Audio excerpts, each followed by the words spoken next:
Hello all, welcome to the video lecture series of Digital System Design.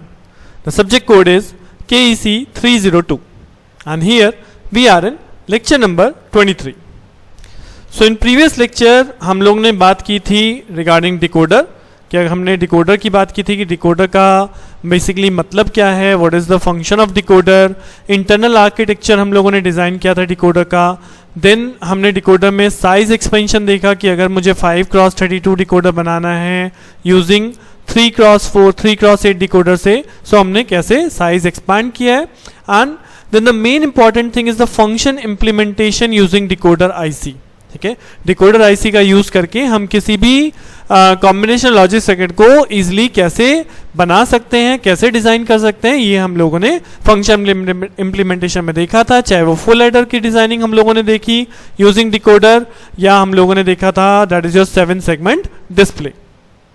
Okay, so अगर आपने decoder cover नहीं किया है तो इस लेक्चर में आने से पहले मैं आप लोगों को बोलूंगा, फर्स्टली आप एक बार डिकोडर को देख लीजिए, डिकोडर वाले लेक्चर सुन लीजिए, बिकॉज जब तक आपको डिकोडर क्लियर नहीं होगा, अभी जो हम इस लेक्चर में बात करने वाले हैं वो टॉपिक आपको उतना अच्छा समझ में नहीं आएगा. क्योंकि मैं बहुत बार डिकोडर की ही बात करूंगा कि डिकोडर में हमने ऐसे पढ़ा था, डिकोडर में हमने ये किया था. सो अभी जो हम लेक्चर इसके बाद भी जो मैं प्रोड्यूस करने वाला हूँ, लेक्चर जो इसके बाद भी आप लोगों को आने हैं, टॉपिक हमें डिस्कस करने हैं, उन सभी में डिकोडर का ही मेनली जो कॉन्सेप्ट है वो यूज हो जाएगा. तो अगर आपने डिकोडर के जो प्रीवियस 2 लेक्चर्स हैं उन्हें अच्छे से नहीं करा है तो वापस एक बार कर लीजिए और then you will start this lecture. So now in this lecture जो मैं बात करने वाला हूं that is a new CLC circuit, जिसे हम बोलेंगे encoder IC and the priority encoder IC. So हम डिकोडर स्टडी कर चुके हैं, अब हम यहाँ पे जस्ट उसका अपोजिट बात करने वाले हैं, that is called encoder. Okay, so चलिए स्टार्ट करते हैं encoder. So what is encoder? अब जैसे हमने डिकोडर पढ़ा था, डिकोडर क्या था, n to 2 raised to the power n output converter, यानी n नंबर ऑफ इनपुट्स को वो 2 to the power n output में कन्वर्ट कर रहा था. दैट इज डिकोड करना, कि एक इनपुट को आप डिकोड कर रहे हो. सपोज इनपुट पे कॉम्बिनेशन आता था 0001, तो हम यहाँ पे D1 लाइन को इनेबल कर रहे थे कि हाँ जी हमें पता चल जाए कि इनपुट क्या है, इनपुट हमारा 1 है. नाउ एनकोडर, एनकोडर क्या होगा, जस्ट अपोजिट ऑफ डिकोडर, कि 2 raised to the power n to 2 raised to the power n to n output converter, यानी कि यहाँ पे केवल इनपुट साइज पे क्या हो जाएंगे 2 to the power n, यानी इनपुट साइड पे आपके पूरे डेसिमल कॉम्बिनेशंस आ जाएंगे अगर मैं यहीं के रिस्पेक्ट में बात करूं, और आउटपुट साइड में उसका बाइनरी कैसे जनरेट हो रहा है हम ये चीज कर सकते हैं encode. That is the means of encode, कि हम एक पर्टिकुलर नंबर को बाइनरी बिट्स में एनकोड कर रहे हैं. या सपोज ये तो मैं बाइनरी की बात बोल रहा हूं, जैसे हमने स्टार्टिंग में कन्वर्सेशन पढ़ा था कि 10 to the power 7 को हम कन्वर्ट कर सकते हैं इन बेस 5 में, तो this is another form of encoder, कि आप एक डेसिमल बेस को, डेसिमल नंबर को बेस 5 नंबर में एनकोड कर रहे हैं, तो दैट इज एनकोडर. सो अगर एनकोडर की मैं डेफिनेशन डिफाइन करूं तो what is encoder? Encoder is a logic circuit which converts a digits और some special symbols to a binary coded format.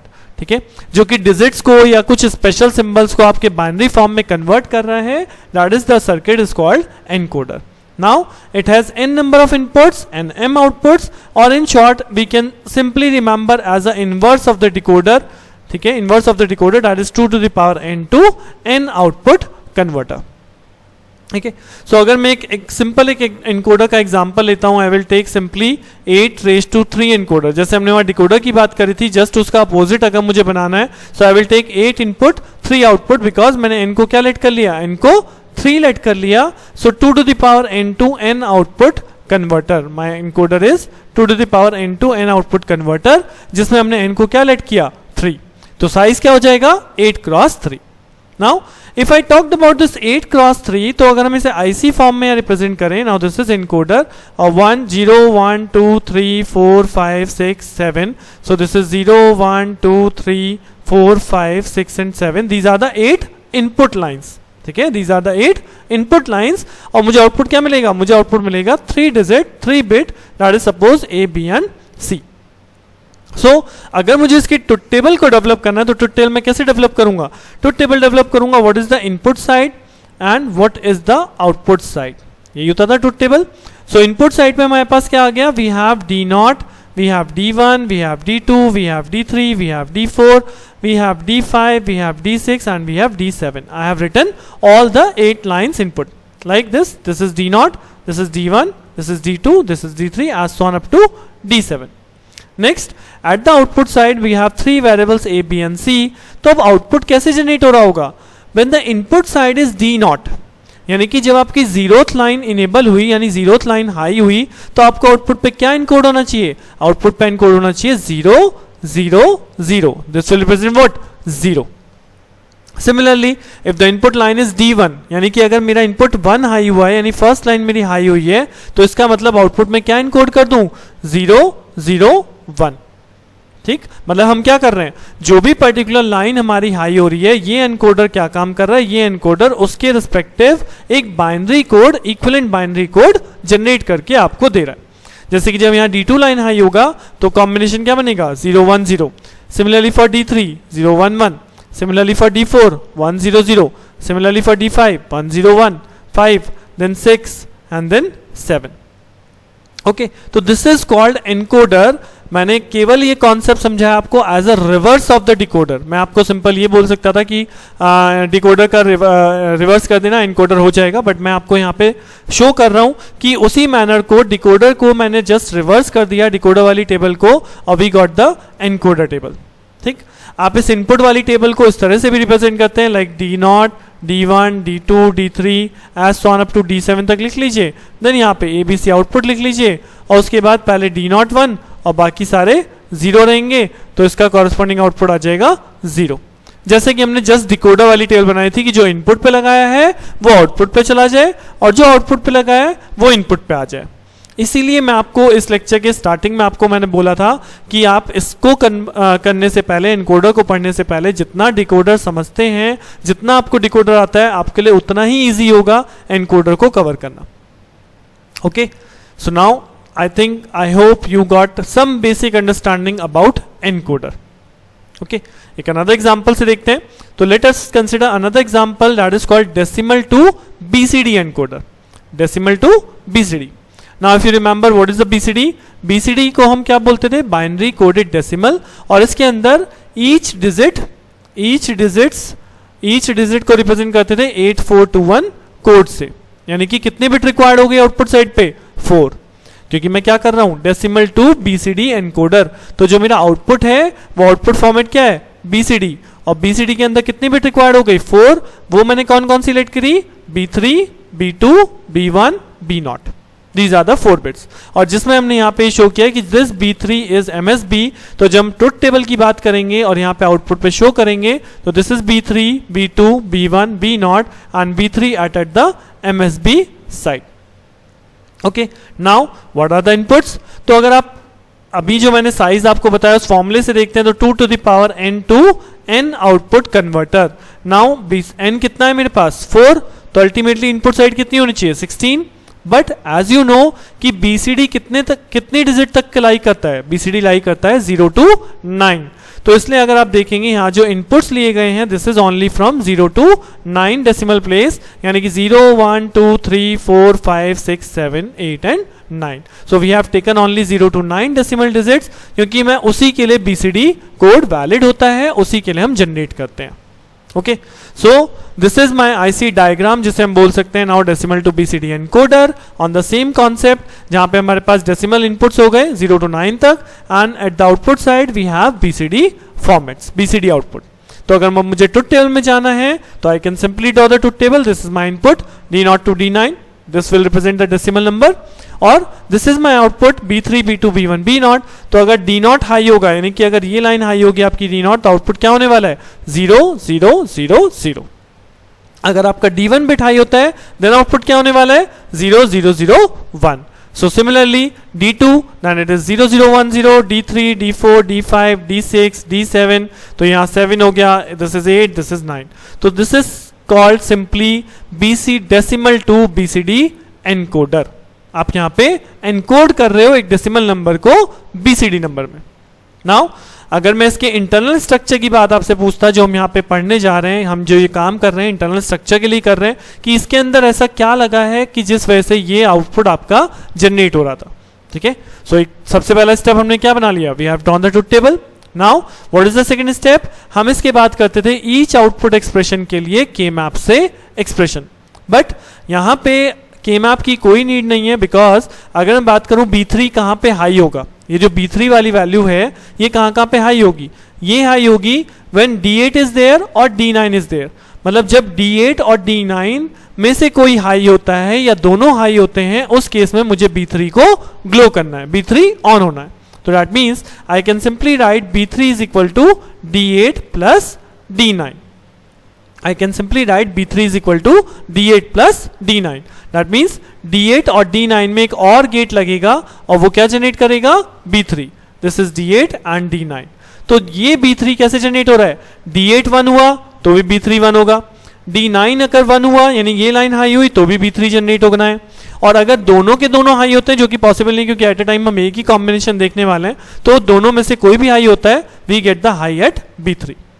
Similarly, if I want to write expression of B2, तो मैं B2 का expression कैसे लिखूंगा, कहां पे high हुआ है, D4, D5, D6 and D7। तो what is the expression of B2? B2 के लिए हम लिखेंगे D4 plus D5 plus D6 plus D7।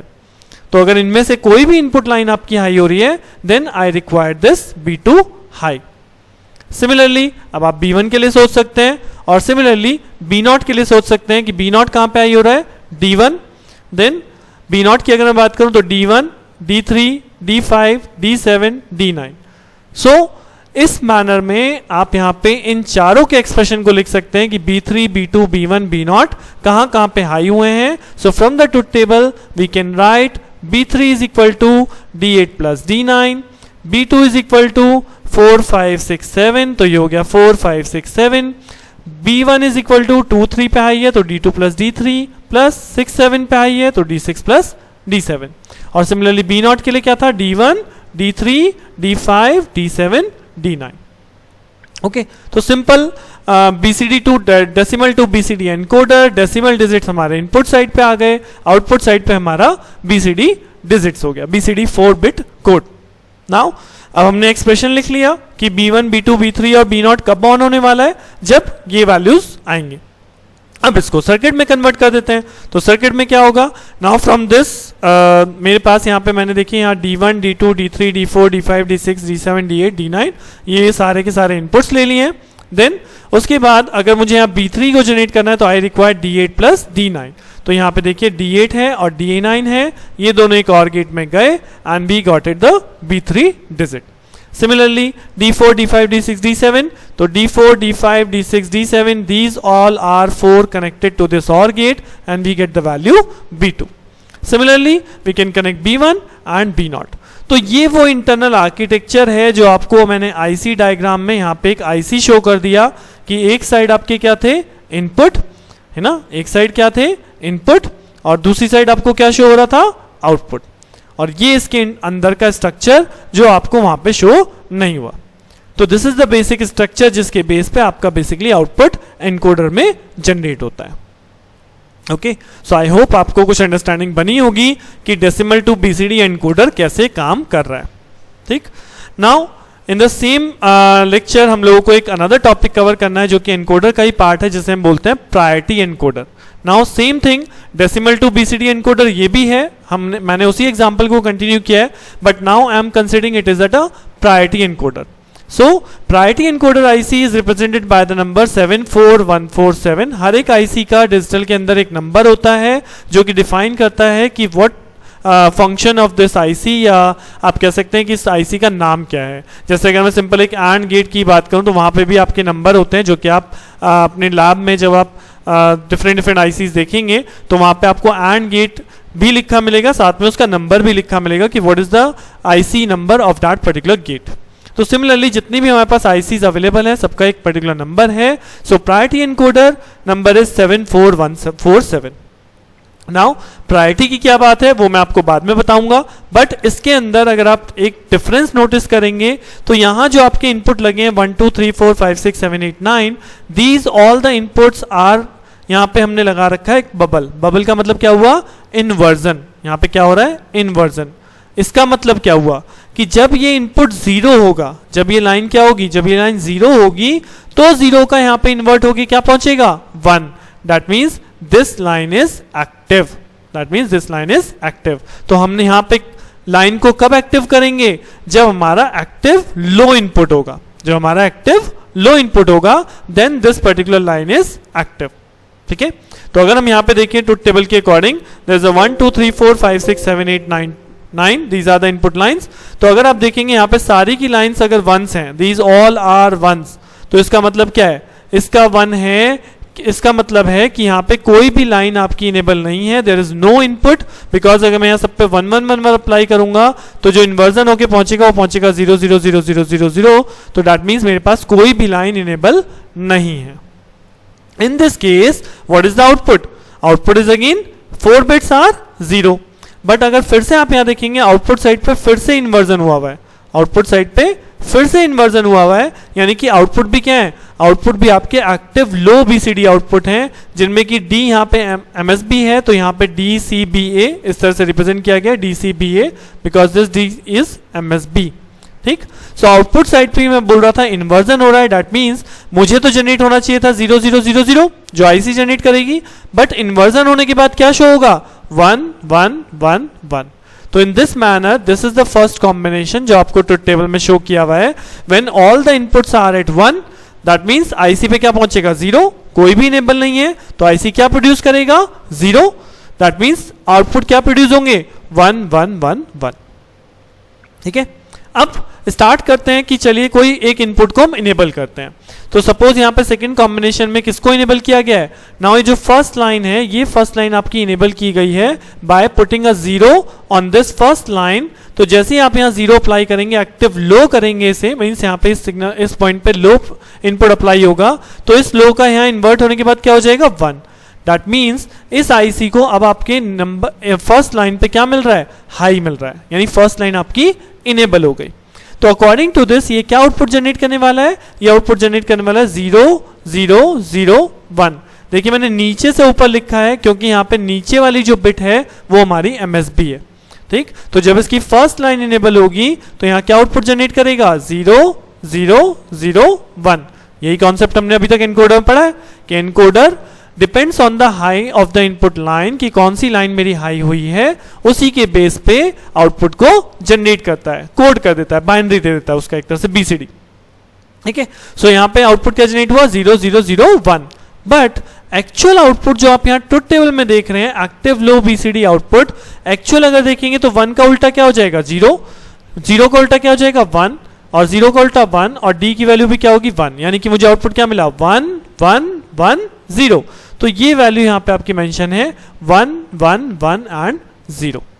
ठीक है, सो एक्टिव लो के केस में मैंने जैसे आपको पहले ही बताया था, बहुत बार मोस्ट ऑफ द जो हमारे डिजिटल डिवाइस होते हैं वो एक्टिव लो इनेबल होते हैं, कि जब वो एक्टिव लो होंगे यानी जब उन पे इनपुट लो अप्लाई किया जाएगा तब वो आईसी वर्क करती है, जैसे मैंने इनेबल बार के केस में भी आप लोगों को बताया था। इनेबल बार, तो data enable pin is again active low enable pin.